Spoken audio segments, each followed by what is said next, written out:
from India and across the globe. Right at this hour, we delve straight into our top story.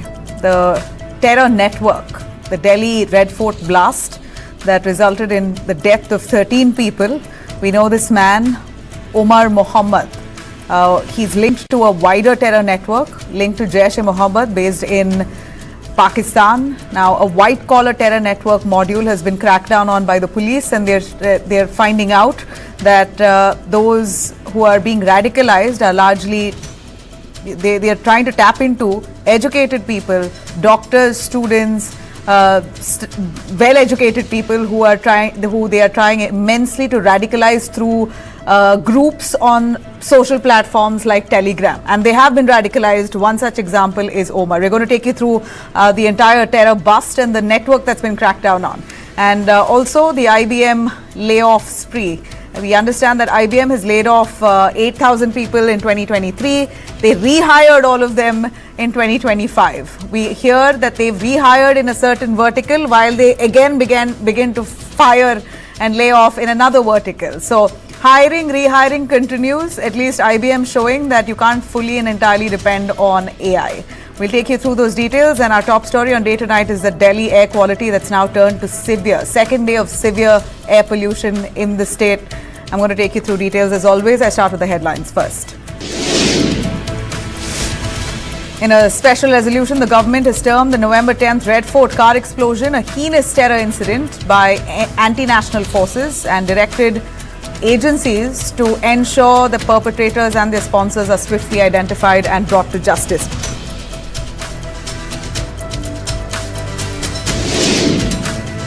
Prime Minister Narendra Modi visited LNJP hospital to be meeting with survivors of the Red Fort car blast soon after landing in Delhi from Bhutan. He's also chaired a high-level Union Cabinet meeting and a CCS meeting to assess security implications of the attack.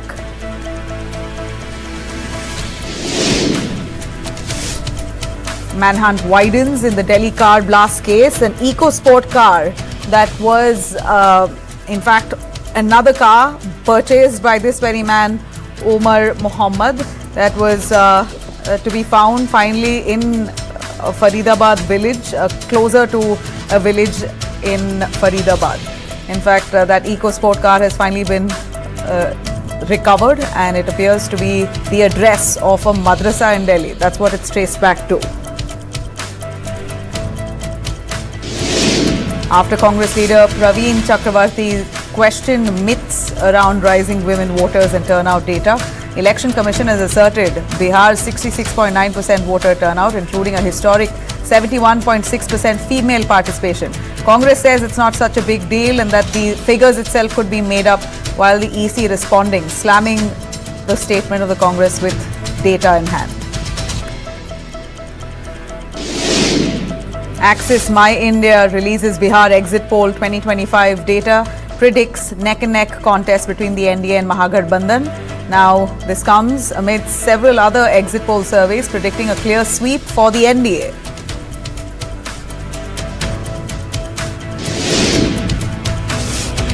Centre prepares to auction 4 high-value properties of Pakistani nationals who migrated from India post-independence in some of the prime Bengaluru localities. In fact, assets once owned by Pakistan, once owned by people living in India, then moving to Pakistan, they're now Pakistan citizens. That property is now going to be auctioned off, hundreds of crores. The centre to fetch that money now.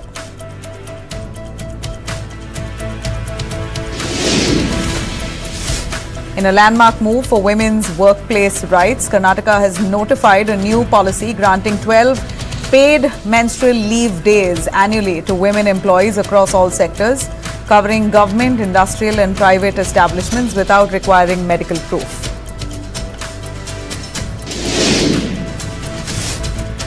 Tense scenes at Kerala University as SFI activists clash with the police, demand VC's ouster and action against the dean accused of casteist abuse against a research, part of a wider stir over alleged saffronization of the right on campus. Bollywood veteran Govinda, 61 years of age, was hospitalized with dizziness and fatigue but has now been discharged after treatment. Doctors have advised him to consult a neurologist, and he attributes his condition to overexertion. He appears to be over-exercising. He wants to now resort to yoga, he says.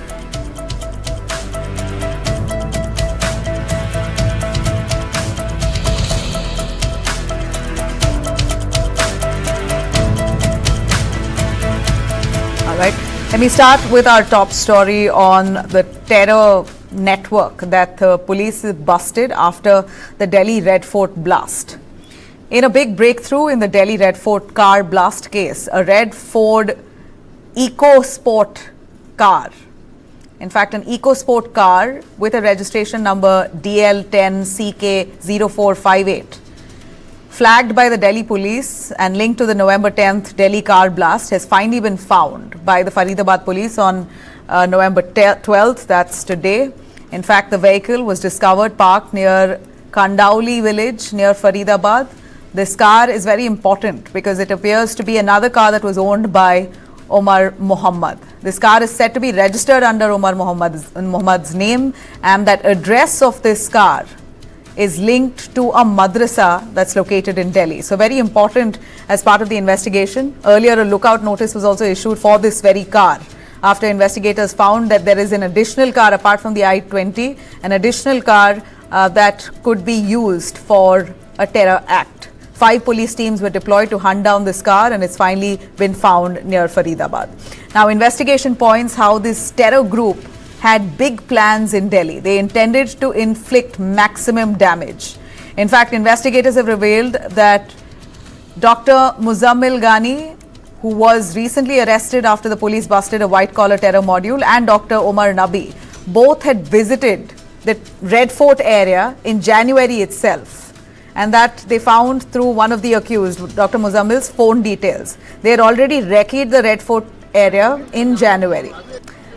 This blast that happened on November 10th wasn't really supposed to happen. As per initial assessment by the police, they claim that Umar Muhammad, behind the wheels of the car, actually panicked. He didn't intend to actually set off the car, but he panicked because, first of all, he had explosives in the car. Secondly, his accomplices were all arrested. Investigators believe that because they had already clamped down on multiple of his close aides, this man, Umar Muhammad, was so panicked that he prematurely set off that bomb. So we believe that, as per police investigation, we believe that this man did not have proper timer, he had no proper equipment, it was half-baked. Whatever he wanted to do was half-baked. He did not have the whole deal in his car.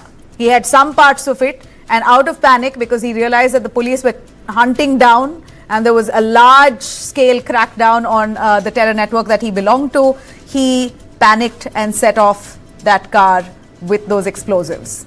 The probe now only deepens as to how big Omar's network is. As we see, Omar belonged to a network that had roots to the Jaish-e-Mohammed in Pakistan.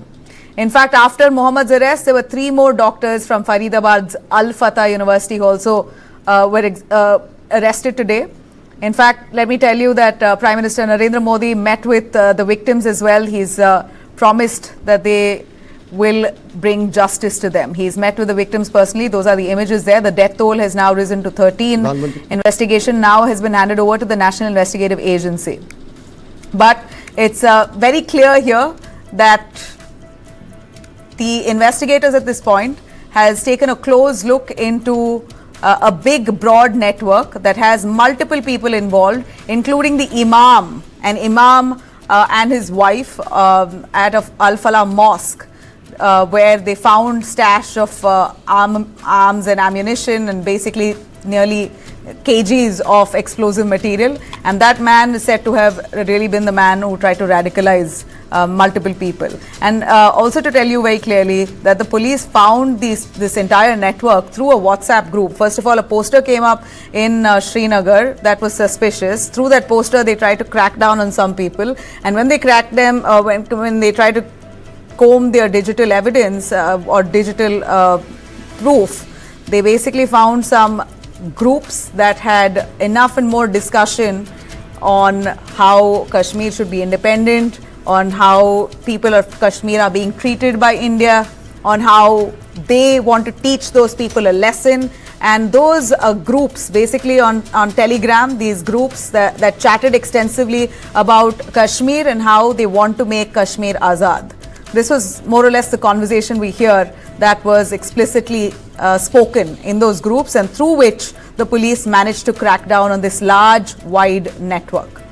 It's shocking indeed, but at least it's out there. We don't know if how many are there. Still, there are many people who are out there. We believe that these Umar and his accomplice also went to Turkey. They met with their handlers in Turkey and they came back. So the last 3 years, Turkey, they went in about 2023 or 22, and from then to now, they've been actively ensuring a big wide network, recruiting people across different parts of the country, as per reports from police sources. This is what we hear, that they've recruited multiple people. Shaheen is the one who's from Lucknow, that lady there.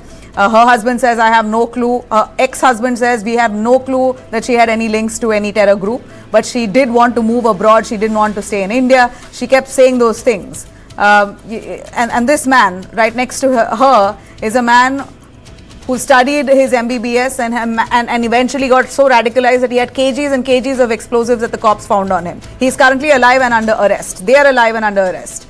Now, we're going to see, as per investigation and as part of it, how far the police will get down to cracking this large white terror network. How big is it and how bad is it? We hear that they had plans extensively to carry out multiple IED blasts across various parts of India. That they wanted to plant IEDs across various parts of India simultaneously. So they were preparing for it, and the multiple targets, we are showing that for you as well. They had temples, they had popular places like Connaught Place, all in their map. They wanted to target these populated locations across various urban cities in India. This was the target of this terror group.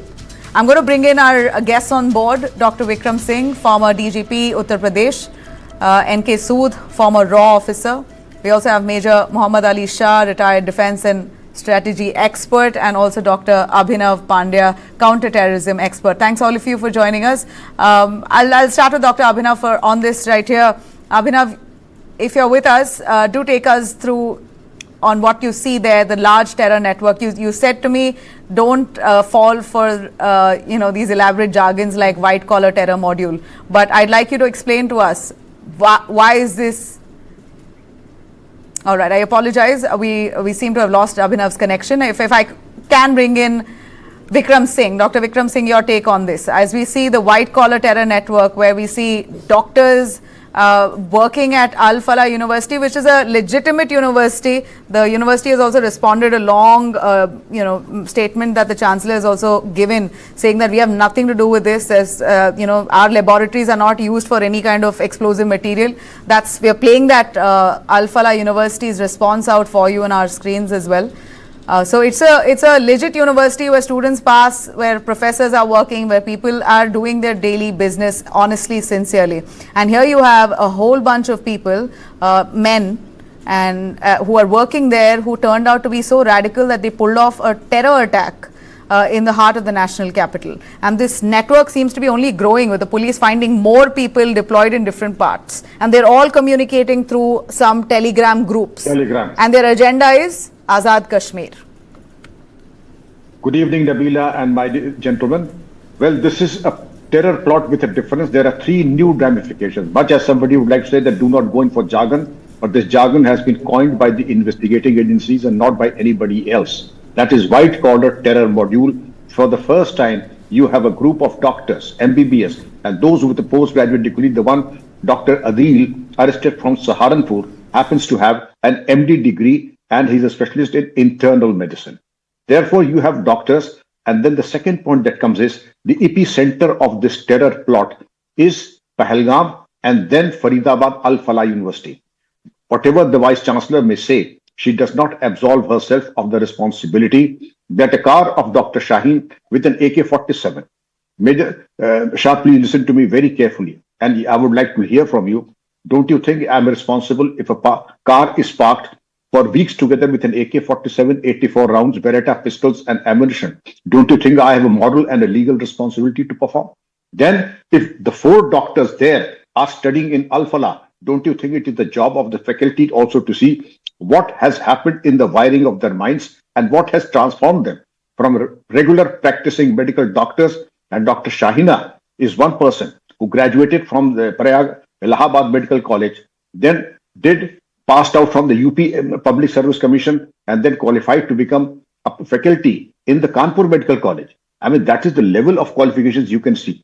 But what transformed them? You are very right, Nabila, that the husband said, I have nothing to do.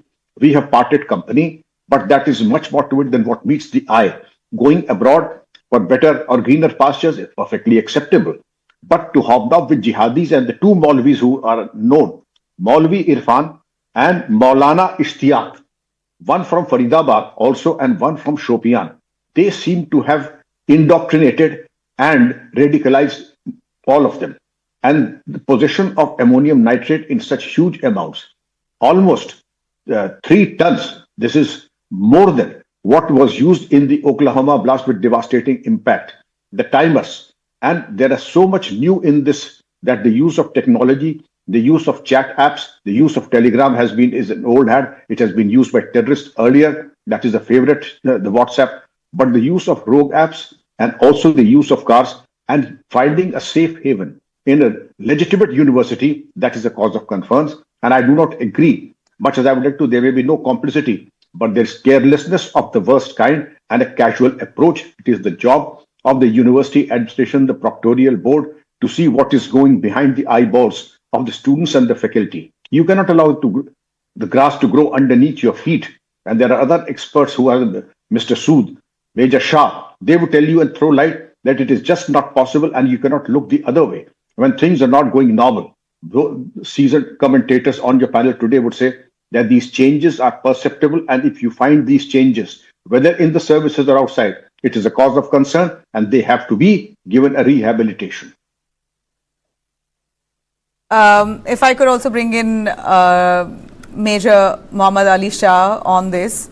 So tell us a little more. In your expertise, we're looking at a cross-border radicalization that's happening with such ease.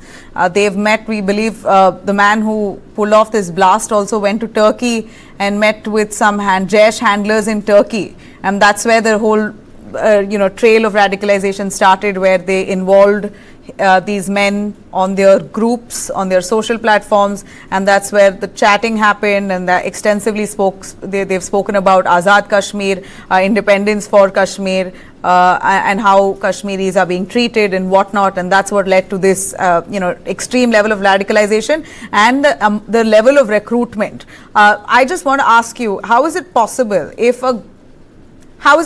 for a terror network to function if no government and no person in their sane mind is going to be funding that kind of activity?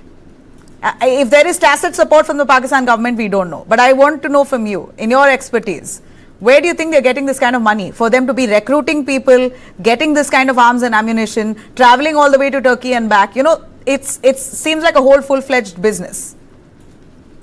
Right, Nabila, that's a very, very logical question. Firstly, what Dr. Vikram Singh said, the former DGP UP, he didn't mince any words, and I think he was absolutely right to the point and crux. He got into the crux of it. Firstly, how can you have a car parked, for example, in your compound with explosives or weapons or anything illegal? And then you say it's not your responsibility. It has to be your responsibility. You may not be directly involved in it. I admit that. But then you have lacked somewhere. Your security, your proctorial team has lacked somewhere. So the moral responsibility at the end of the day, it's yours. The head that gets cut ultimately is the main. Be it the military, be it the police, be it in universities, the vice chancellor is definitely has to be answerable to what has happened in the compound. Now, I'm not saying they're involved or, but it is, how can you be lax in that? Secondly, I think these doctors have put the entire community of doctors to shame. A noble profession. a noble profession. Doctors and teachers are two professions which we all honor, we all have great respect and regard for. They have put the entire community at shame. It's actually shameful. It's not just shameful, it's whatever punishment you give to them, it will not be enough, Nabila. They have to be interrogated in a thorough manner, and one has to get to the bottom of this. Now, the very fact is what my analysis says. See, we had Ops Sindoor, we busted 9 terror outfits of Jaish-e-Mohammed, and we all remember the line which Maulana Masood Azhar said, where he said, I wish God had taken me instead. So it's but natural for anyone to react. I think he could have revenged. It's, he has probably, that's what my take is, that he has probably got his operatives, and that's where unhone isko anjam diya. Now the very fact is, we have to get to the bottom, because Ops Sindoor has not stopped. Our government said, we have only put a comma, we only paused. And if Pakistan had the audacity to do this, they have to be held to pay. We cannot take it lying down. We had already taken out a policy that any act of terror on our soil would be treated as an act of terror against the entire country. Well, these people have visited Turkey in 2022, 2023, whatever. So the very fact is, we have to know exactly where, what had happened, and it's not impossible, Nabila. When there's a will, there's a way. And through AI, through technology, a lot can be found out. There's an officer, Major Sankalp Joshi, he has designed an AI module, which is very hi-fi, which is very high, very sophisticated. Such kind of innovation should be put to practice, should be made to use. And it is not impossible. Once again, I'm telling you, not through physical interrogation only, but when we use technology, not just drones or CCTVs, but through AI, we can infer exactly where they had gone, what time, where, who they had met, all that when we put together. Day yesterday, Nabila, I'll just conclude by saying, when the NIA and the NSG was called out, I knew at that very moment that there is something serious. NIA and NSG would not be called for a minor CNG blast or No, it's established now that this is not a CNG blast. It's well established that this is far beyond that. It's established that this is a terror network. A terror module has been busted as well. So that fact is already out. Yeah. That's exactly my point. I was saying I had analyzed it when the news broke out 2 days back in the evening. Instantly I said, at that time I said, now we all know it's a terrorist activity. But I'm saying at that very moment, I had analyzed it, that the NIA and SG have been called. The very fact that they've been called, it is something extremely serious, Nabila. Okay. Our former RAW officer also on the panel, NK Sood, sir, your take on this, the module's Turkey connection and links with Jaish-e-Mohammed handlers. How significant do you think that this element of information is? Because it's handlers sitting across borders, not just in Pakistan, but also in Turkey and possibly other Gulf countries, who are trying to fob trouble for India, and they're strategically dedicated to hiring, recruiting people within India, radicalizing Muslims within India. Families of those people who've been arrested claim that they have no clue that their loved one has been radicalized, that they have no clue that their person is like this. The sister-in-law, ex-husband, father, they're crying, sobbing, saying we've spent so much money spending on their education. We had no idea that this was what they were doing. They still don't believe that this is true. Some of them feel that they are being framed. I think they are lying. Most of the people belonging to their family, it cannot be possible that they did not know what is happening. They're trying to escape punishment, And secondly, as Dr. Vikram had said, that the heads of their organizations, where these doctors were working, they are totally responsible. They deliberately look the other side, And as far as you talk about Turkey, Turkey is the other country besides Pakistan who is helping the terrorists all over the world, Turkey's president, Erdogan's elder son, he has connections with ISS. They had been spreading terror all over the world, especially in Syria and other countries. And Turkey has also been supporting terror activities in India. People from this Kerala, they had been going to Turkey, and Turkey had been sending those people to Syria and other places to join ISS. So Turkish the connections with ISS are known to anybody. And besides, Turkey had been funding various NGOs in India for terror activities. And I tell you one thing, that our agencies had identified 3 persons who connected with this bomb blast who are to be punished, who are based in Pakistan. One is Masood Azhar, second is Sadia Azhar, and third is Asim Munir. Actually, after Operation Sindoor, when India destroyed 9 terror camps in Pakistan, Pakistan government shifted those camps to KPK area, and they made 413 camps, small camps. So that if small camps are there, then Indian agencies will be having difficulty in destroying them, because then in that case we will have to destroy at least score at least 413 missiles from this side. So they had decided this way. And secondly, after Operation Sindoor, the Masood Azhar had announced that he is forming an organization, Jamaatul Mominat, and his sister Sadia Azhar, who suspected and died in Operation Sindoor, she was made head of this organization. Actually, for this operation, the people who are involved, they had been they were sleeper cells in India, and they were activated after Operation Sindoor, and they were asked to carry out this operation. And I tell you one thing, Pakistan is spreading its network beyond Pakistan also. They are trying to establish terror camps in Nepal, and Indian government is already taking action on that. Secondly, 400 ISA people, they are posted in, they were sent to Bangladesh. Few weeks, I think last week, Pakistan's Army's number 2, he had visited Bangladesh, and he had talked to this Bangladesh working president, and he has said that we want to establish an ISA base there in Pakistan High Commission. At least 40 people belonging to ISS were posted there. One is a brigadier, 2 colonels, 2 majors, and some other people. 400 people are active in Pakistan as ISA agents, and they are working on agenda against India. And besides that, Pakistan is trying to establish its base in Bhutan also.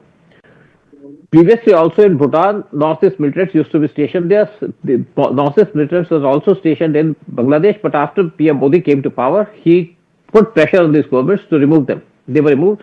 But presently, whatever has happened in Pakistan, what has happened in Red Fort, some people say it was a chance. I tell you that this was a total planned operation. When the operation was exposed, they activated Plan B. And under Plan B, Dr. Umar Nabi, he fled from that place. He came into he entered India, he entered Delhi, and he was waiting for more than 3 hours at Sunari Masjid. When in the evening he saw that the rush is there, of course he was nervous, no doubt about it. When he saw that the rush time is there, he exploded. If anybody says that it was a chance that he exploded his ammunition, I don't think there was a chance. He deliberately did it at the time when he deliberately did it, but they say that he was so panicked because the Jammu and Kashmir and Haryana police had carried such a large crackdown. Yeah. His accomplices were already arrested, so he had nowhere to go, and with the explosives in his car, there's nowhere to escape. There would be, and carrying out pollution check. There was a video that showed him, pulling off a pollution check. Actually, I think he checked pollution in case police catches his car. Exactly. That was also what I said. If we could have the CCTV also play out on our screens where he's getting his pollution check done, because on that day, imagine if someone stops your car.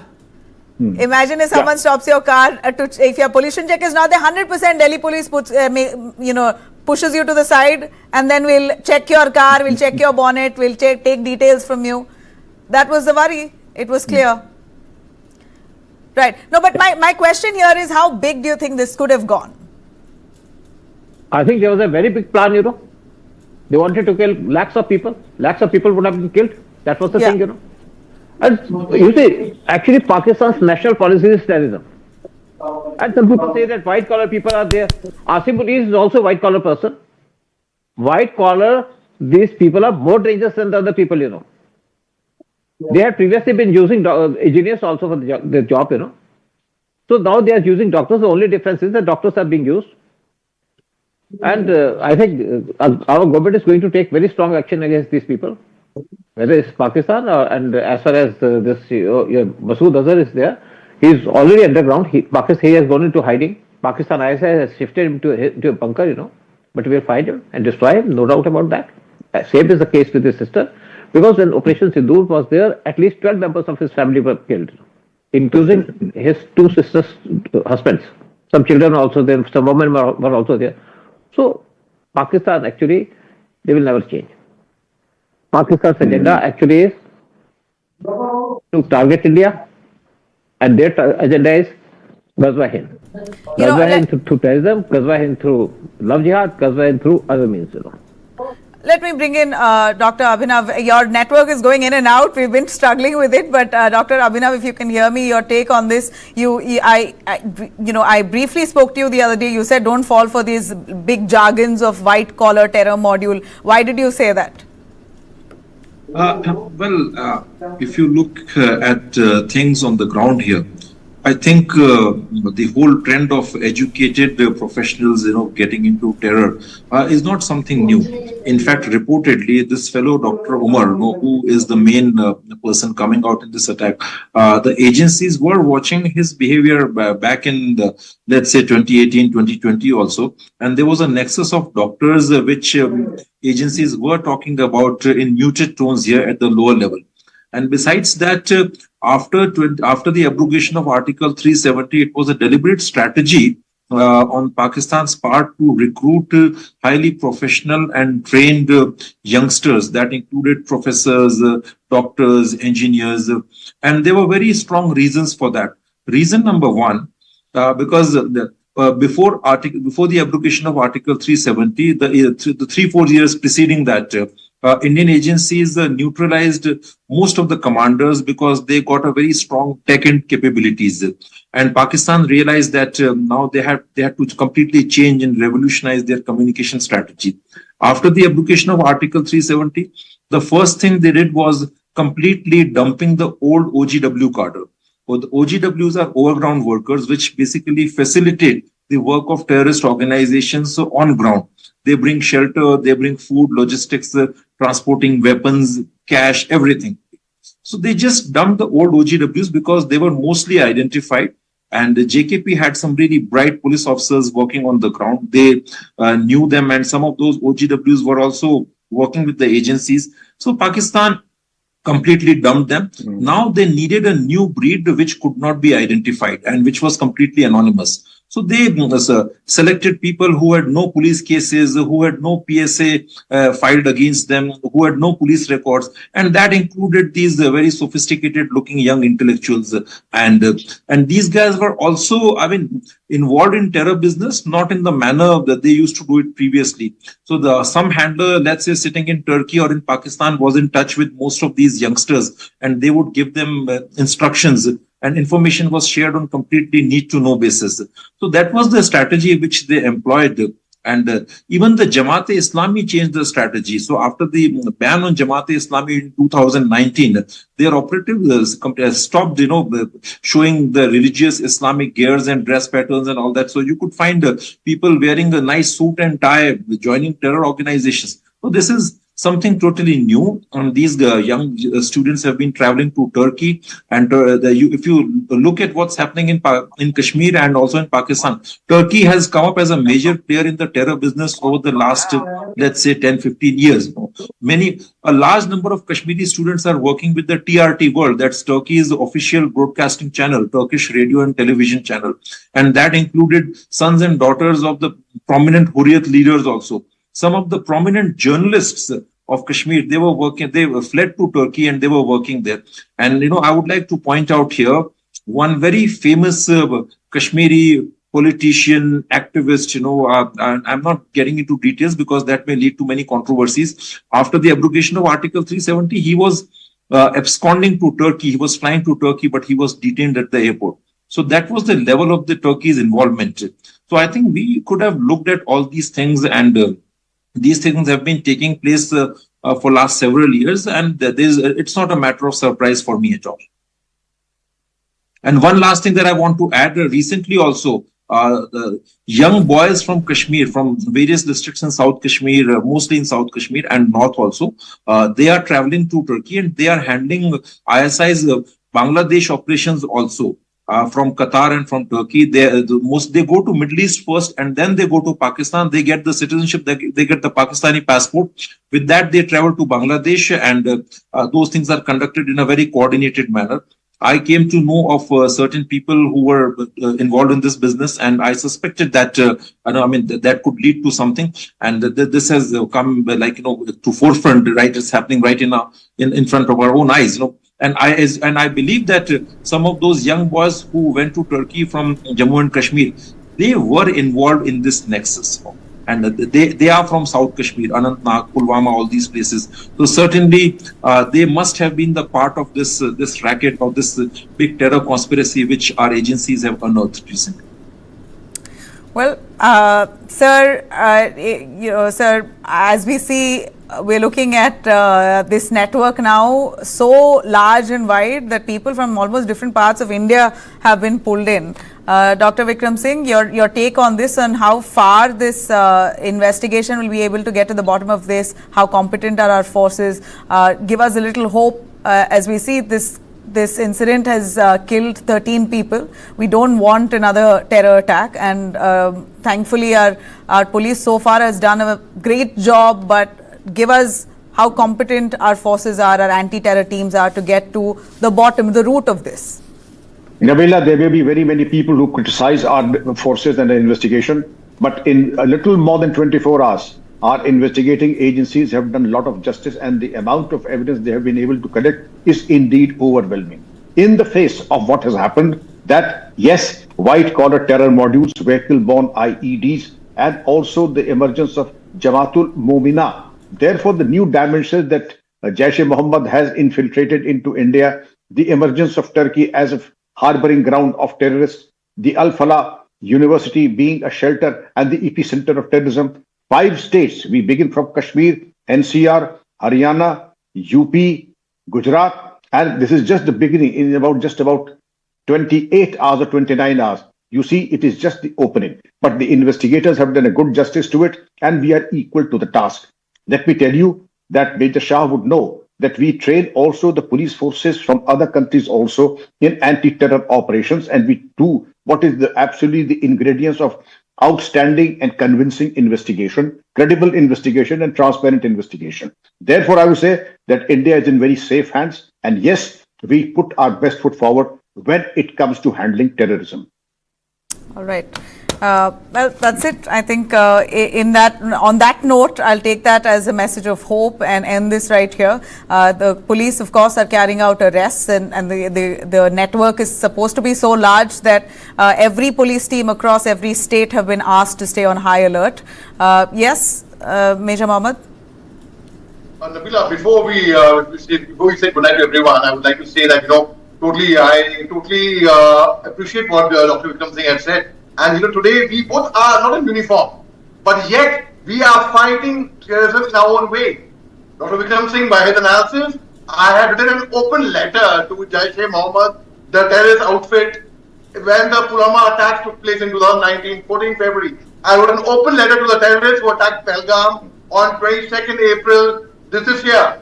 The letter was trending number 1 for a few days on Twitter, Facebook, including LinkedIn and Instagram, all over social media. So let me tell you, this is something extremely serious, and I think everyone must make a huge noise about it. And That's precisely what we're doing here.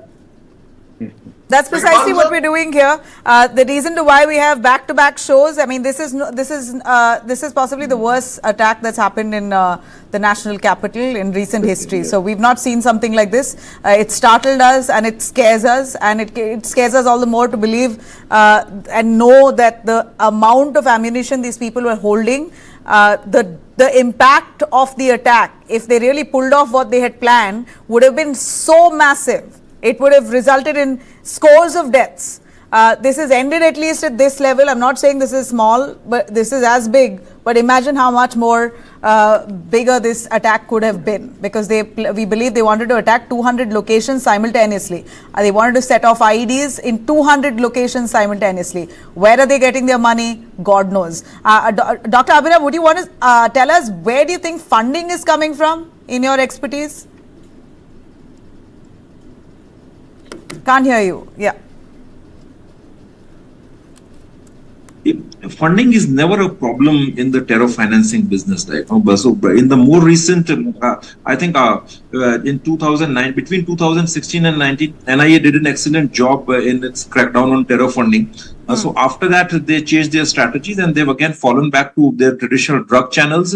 And in these recent, in the latest modules of terror networks, including these educated professionals, they're including their academic and professional networks to transfer money. It's coming through charities. It's coming through a lot of NGOs. I mean, just look at this Al Falah University. And there are many such entities working across the country. In fact, I personally investigated one case of terror funding that was coming from the Al-Eid charity from Qatar. And they were funding a range of hardcore Salafist organizations in Kerala and also in UP.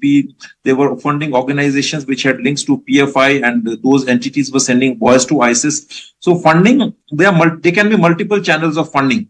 And one has to be very innovative and imaginative. For example, let's say you have, there's a Rohingya colony. And, if they get their cards and documents right, and even if like one person has, gets some kind of a 5,000 rupees deposited in his account, there will be a coordinator who will come and collect those 5,000 rupees from at least 100, 200 different people. And legally, you cannot stop that. You can't stop someone from keeping 5,000 rupees in his bank account.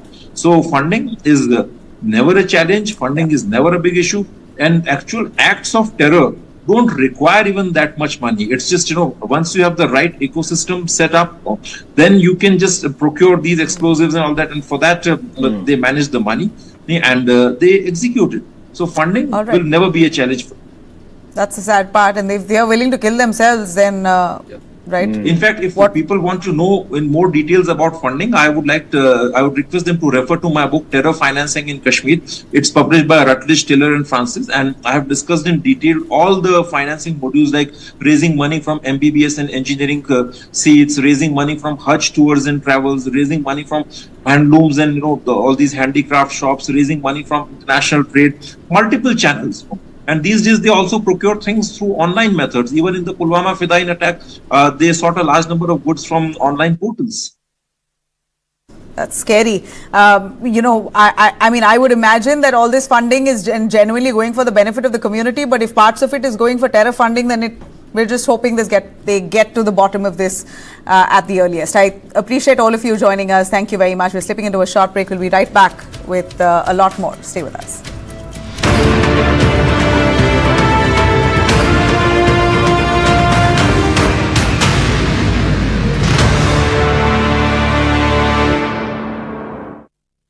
Bharat सरकार ने सभी देशवासियों के हित में health insurance से GST पूरी तरह से हटाकर 0 कर दिया है। इससे हेल्थ इंश्योरेंस काफी सस्ता हो गया है। पॉलिसी बाजार पर अब 1 करोड़ का हेल्थ इंश्योरेंस सिर्फ 550 रुपए महीने से शुरू। policybazaar.com। कुछ भी खा नहीं पा रहा हूँ, बहुत अपसेट हूँ। Take a date, not bites.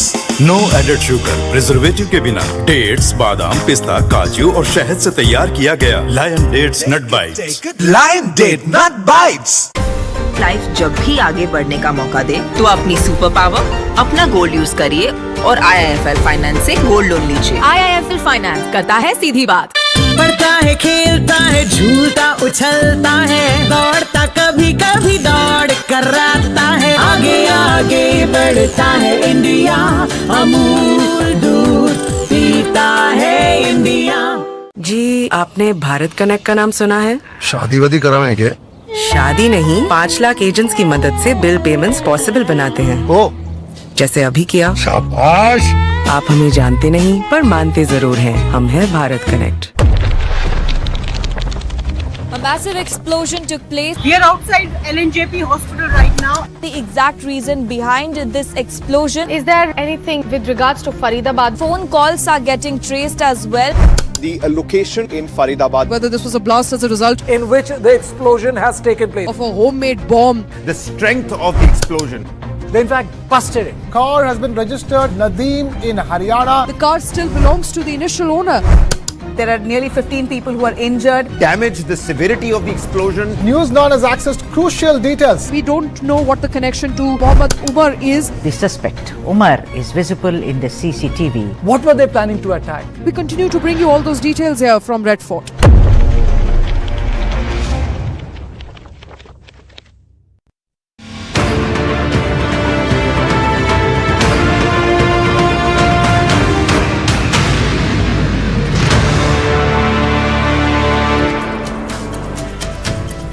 All right, let's cut across to IBM. IBM fired 8,000 employees to make way for AI, and then they did something that none expected. In fact, exactly what we expected. They rehired all those 8,000 people that they laid off, some the same, many different people for different roles. But at least they've done it.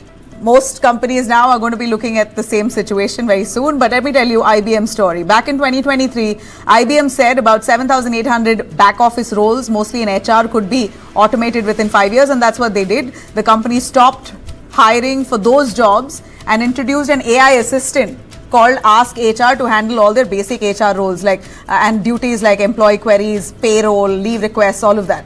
By 2024, Ask HR had processed over 11 million requests and could answer nearly all routine questions without any human help. Employees initially weren't happy, and also we hear HR satisfaction dropped, the score of it. But later, the scores improved after the performance of that Ask HR app improved. Ask HR works on a hybrid model. Bots handle repetitive tasks while humans deal with sensitive or complex cases. So instead of long-term job losses, IBM ended up rehiring. Basically, a lot of their workforce came back on board for different roles, shifting workers into new roles like software development, marketing, sales, where human skills mattered the most. So some of their own HR employees, they profiled them and hired many more new people for new roles that needed human skills. CEO Arvind Krishna has admitted that AI replaced the work of only a few hundred HR employees, but not all.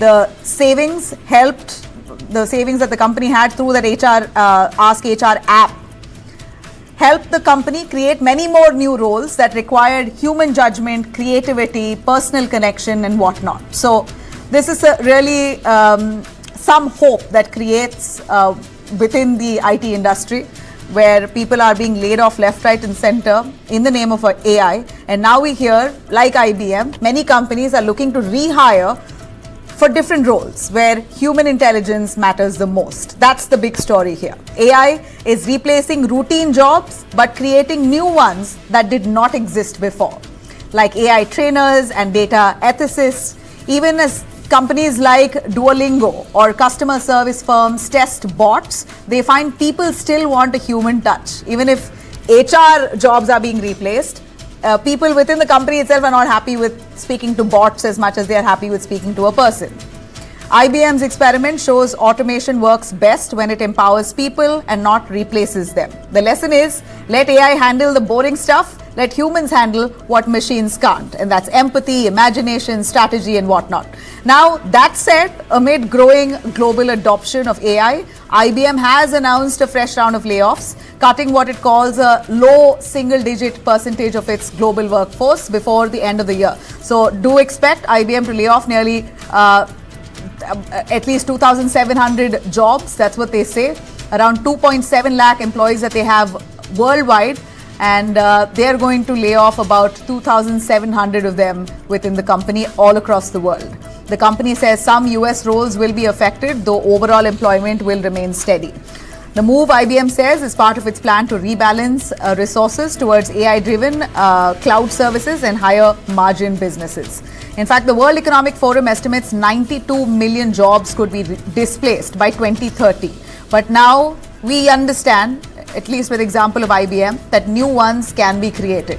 The challenge now is to help workers to become more equipped, to get additional skills, to be more interactive, because that personal human touch is what will give you your edge. Let's quickly bring in our guests on board. Kanish Gaur, who's a tech expert, founder, India Future Foundation. Thanks very much, Kanishk. Your quick take, Kanishk, on what you think of IBM rehiring all those jobs that they laid off. Same people, different people, but at least 8,000 odd jobs were created. That never existed. The roles didn't exist. Now they've created it, and that the company is also growing, and jobs are also being created at the same time. While they're laying off 2,700 people, they've also added the workforce. Thank you for bringing me in. See, this reinforces the trend that major tech firms are shifting workforce towards a composition, which will include fewer generalized roles, but more roles aligned with AI, cloud computing, and high-value consulting. You would have also seen companies like OpenAI shifting to high-value consulting. So high-value consulting is a new work stream which creates a requirement for reskilled workforce which is strategically aligned not only to meet internal business objectives but outside business goals as well. While IBM hasn't published region-wise details, the global cut at IBM, I think, is a ripple effect on how talent deployment needs to be done both onshore and offshore. So you will see more structured roles coming out. You would see large workforce reorganization, right? In terms of managing skills, retention, contractual obligations, and taking care of regulatory requirements, because AI is also bringing in a lot of regulatory requirements in terms of movement of data, in terms of how data is stored, transmitted, and how privacy is safeguarded when AI comes into the picture. So today, the IBM's pivot reinforces that enterprises are redefining what value talent means to them and focusing on high cognition, innovative driven roles rather than pure play, skill-based execution roles. I think that's just a ray of hope, and we're looking forward and upward. That's that. Thanks very much for joining us on that. Let me quickly take you through some top stories on day tonight. Let's start with Delhi pollution. Delhi-NCR is once again choking under the thick blanket of smog. Air quality in Delhi has plunged to severe levels, crossing the 400 mark for second consecutive day. Several key areas in the national capital have recorded AQI readings well above 400, a level that's officially classified as severe by the Central Pollution Control Board. Anand Vihar, AQI stood at 439. Burari recorded 442. JLN Stadium and Okla Phase 2 reported 426 and 428 respectively. RK Puram was 434, Narela clocked 439, Wazirpur among the worst hit 459. Chandni Chowk remained severe, blanket smog there, recording 451. So terrible pollution in Delhi, and that's what's prompted the GRAP 3 response by the government. The Commission for Air Quality Management has now evoked Stage 3 of the Graded Response Action Plan, GRAP, bringing in stricter air pollution curbs across Delhi-NCR. This comes as the AQI has plummeted. So now we understand that Delhi severe pollution also has led to a lot of cases of heart ailments and diabetes. That's another angle that we're looking at, that doctors also complaining that people in Delhi have also complained of illnesses, and that includes diabetes, and this has really resulted in emergency moves like GRAP 3 being implemented in the national capital from today on. Now, in a shocking case of teenage violence in Gurgaon, a 17-year-old boy from Yaduvandi school remains in critical condition after being shot by his own classmate inside a vacant flat. The incident took place in the early hours of November 9th. The police say the shooting stemmed from a sudden outburst of anger. According to investigators, the victim, a class 11 student, was shot right inside a vacant apartment in Sector 48 Central Park Society using the accused's father's licensed revolver. It began that evening when the accused allegedly called the victim several times, insisting that he meet him, but after the victim refused, the teenager finally agreed and was picked up near Khekri Dola Toll Plaza. From there, he and the main accused and another friend went to an unoccupied flat owned by the suspect's father, a property dealer. Although around midnight, we hear inside the flat, the accused reportedly asked the victim a couple of questions multiple times. When the victim didn't respond, this angered him because he was playing with his phone. This angered the boy, and then he pulled off his father's revolver. At around 1:20 a.m., he fired at the boy. The police control room was alerted right then, and he was rushed to Medanta Hospital in Sector 38. The doctors described that he was in a critical condition. Forensic teams recovered a pistol, a magazine, 5 live cartridges and 1 empty shell from the room. Further search yielded another magazine and 65 live cartridges. So clearly here the boy's anger was unchecked, and he had his father's weapon right there to use it. The victim currently is critical in hospital. All right, on that note, we wrap right here. Thanks very much for watching. Have a great night.